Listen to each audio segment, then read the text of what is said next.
partner skyller ifrån sig. Så det är nog många vägar där, så är det.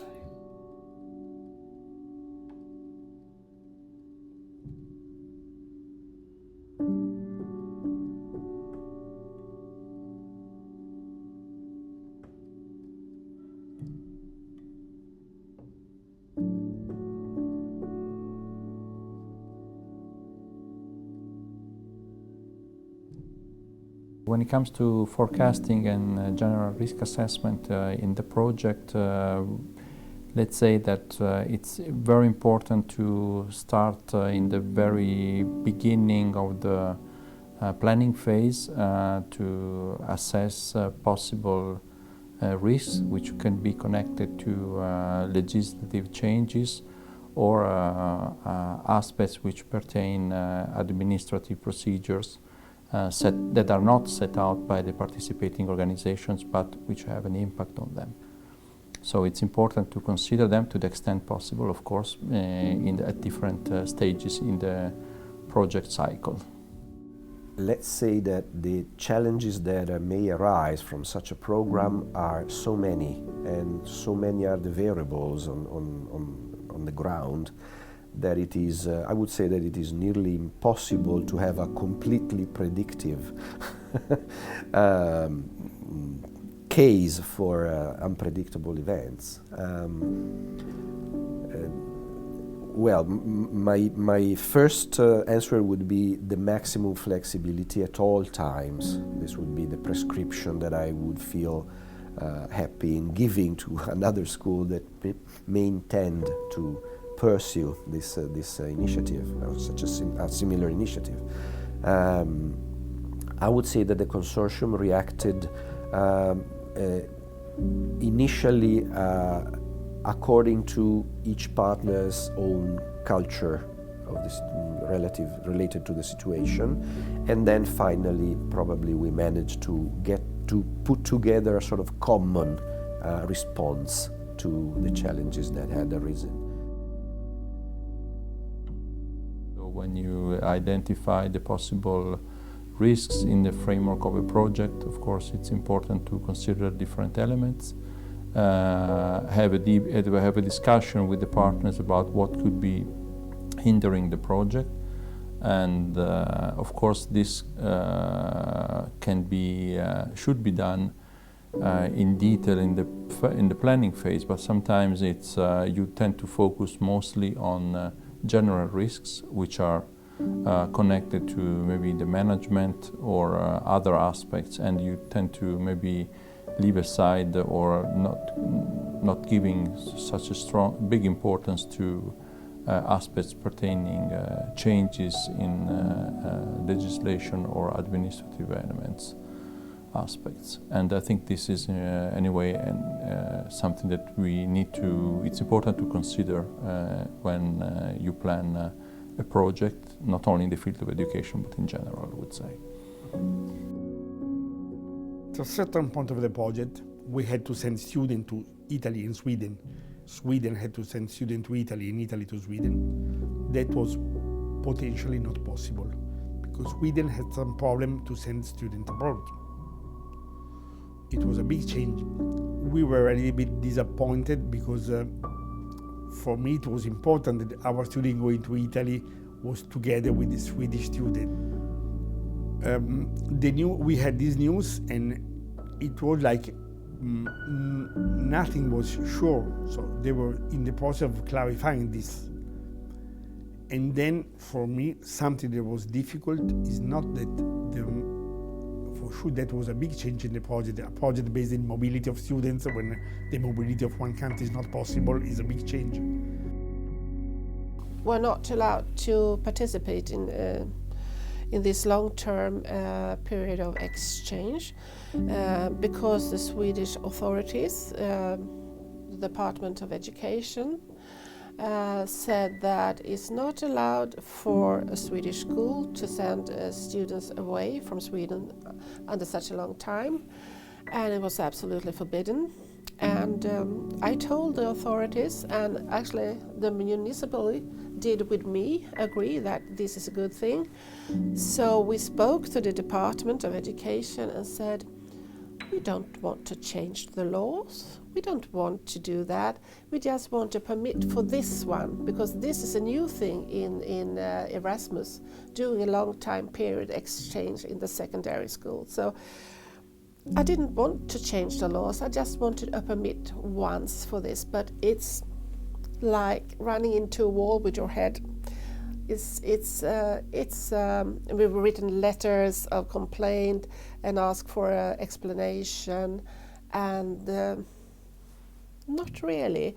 They just say it is the law, and I'm saying I'm not asking to change the law. I just want to permit for this once, and then we can go ahead and speak. And I also said that when you do this, you actually make a very poor picture of Sweden, because other countries in Europe would say, oh no, don't contact Sweden, it's no idea, they can't anyway. So, but no, we are still working on it. I'm not so happy about it. And I spoke to secretary in the Department of Education and so on, but it's no. It's so very much no. Yeah, this is a short version.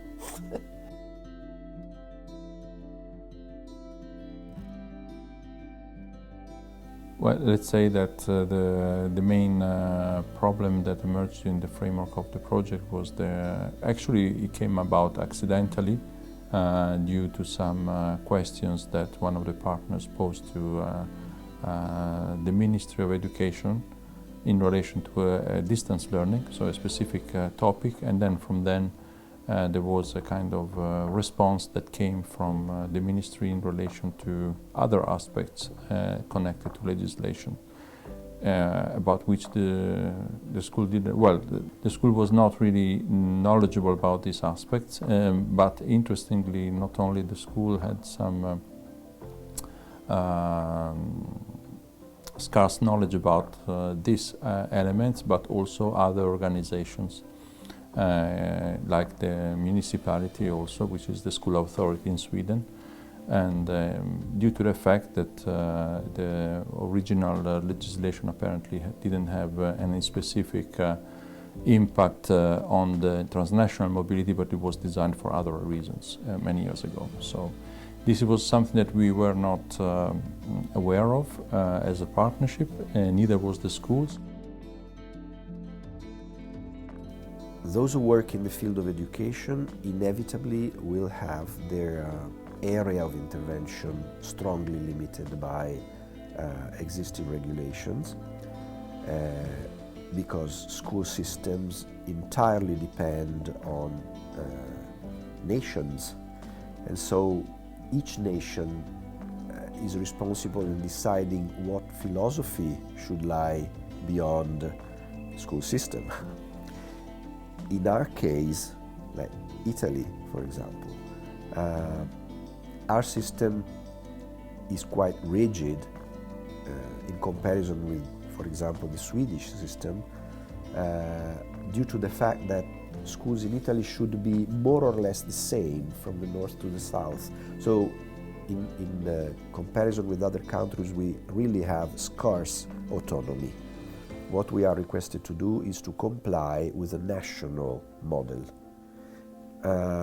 Then there are a lot of other things that are free and much more, how can I say, left to each single school and so on. And also legislation has changed recently. But I would say that the Italian system is one of the most rigid in Europe, with one exception.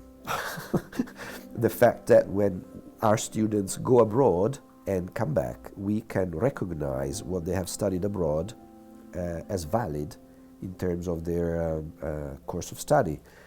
And while the Swedish system, that is much more flexible under many aspects, here students come and go as they wish.